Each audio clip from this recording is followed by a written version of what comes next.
So, I played Starfield for the first time in 2026. Yeah, 3 years after its original release. And the reason is pretty simple. Bethesda decided to make it an Xbox and PC exclusive, while I've always been primarily a PlayStation player.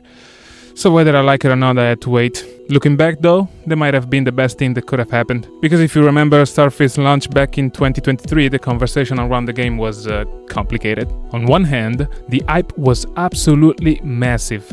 Bethesda was finally making a brand new universe after decades of Fallout and Elder Scrolls, and Todd Howard was out there calling it Skyrim in space. But on the other hand, the game launched to a lot of criticism, between bugs, technical issues, questionable performance, and a general feeling that the classic Bethesda magic wasn't quite there anymore. So when Starfield finally arrived on PS5, I thought, you know what, I'll give it a shot. Especially because I was going through what I can only describe as a full-on Bethesda phase. I had just finished watching the Fallout TV show, I had recently completed Fallout 4, and I was in the mood for another one of those massive worlds that Bethesda is known for creating. For context, I love Bethesda games.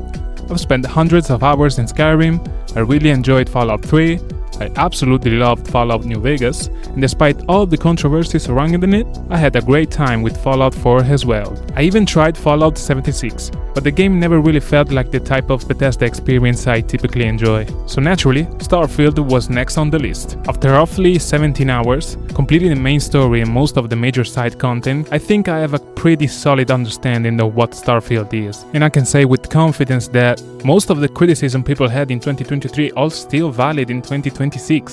Especially on PS5. The optimization isn't perfect, performance can still struggle in larger cities, loading screens are everywhere, and some of the game's technical limitations are impossible to ignore. And for me, there is another issue as well.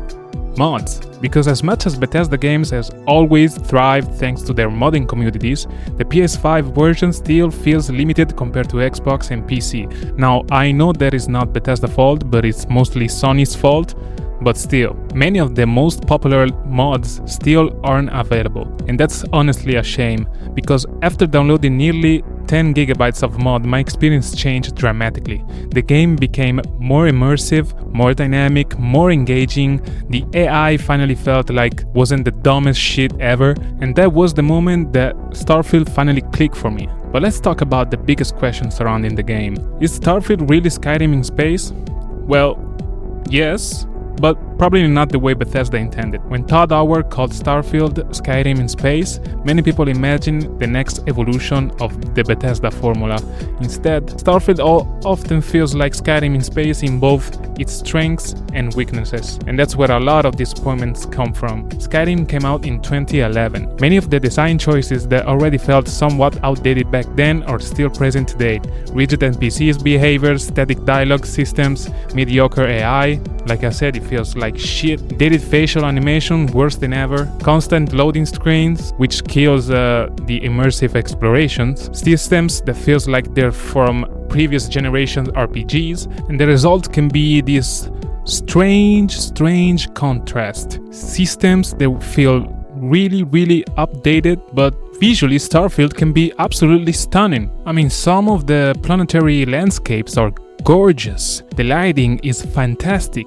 The ships look incredible and they are extremely detailed. Many of the cities are generally impressive from an artistic standpoint, but beneath all the visual fidelity in the game that feels fundamentally built on design philosophies from more than a decade ago, and honestly, I think that's Starfield's biggest problem. Not that it's bad, it often feels like 2015 game winning a 2025 graphical upgrade. That said, I think many of the criticisms surrounding Starfield were correct, but also incomplete, because a lot of people on the internet treated Starfield like a complete failure.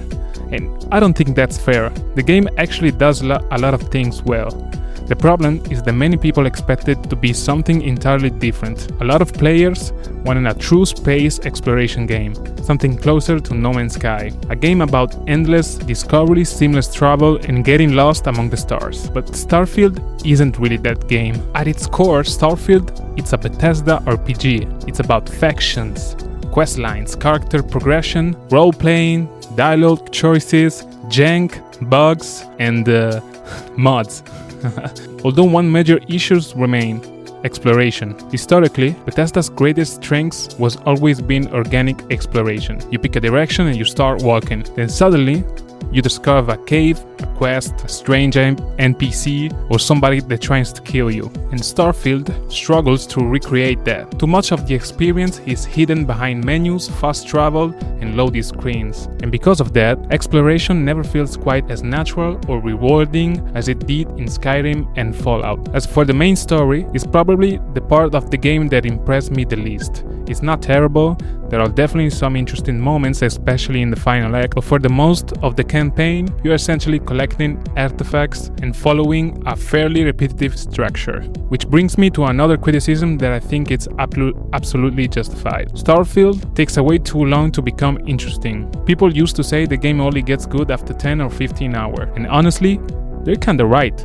That's a huge problem, because in 2026, very few games can realistically ask players to invest 15 hours before they start showing their best content. Thankfully, once Starfield finally gets going, it gets a lot better, and that's largely thanks to the faction questlines. The Crimson Fleet storyline is probably one of the best questlines Bethesda has written in years. It's long, engaging, full of good moments, and it gives player meaningful choices along the way. The UC Vanguard questline was another major highlight. Honestly, it's probably my favorite alongside the Crimson Fleet. The Freestyle Ranger surprised me as well. Becoming a space sheriff sounds ridiculous on paper, but it actually works surprisingly well. The only faction storyline I didn't like it so much was the Ryuji Industries. The premise is interesting, but it relies heavily on stealth gameplay, which on this game honestly sucks. So, after 17 hours, where do I ultimately stand on Starfield? I don't think it's the masterpiece that Bethesda promised, but I also don't think it's anywhere near the disaster that some people made it out to be.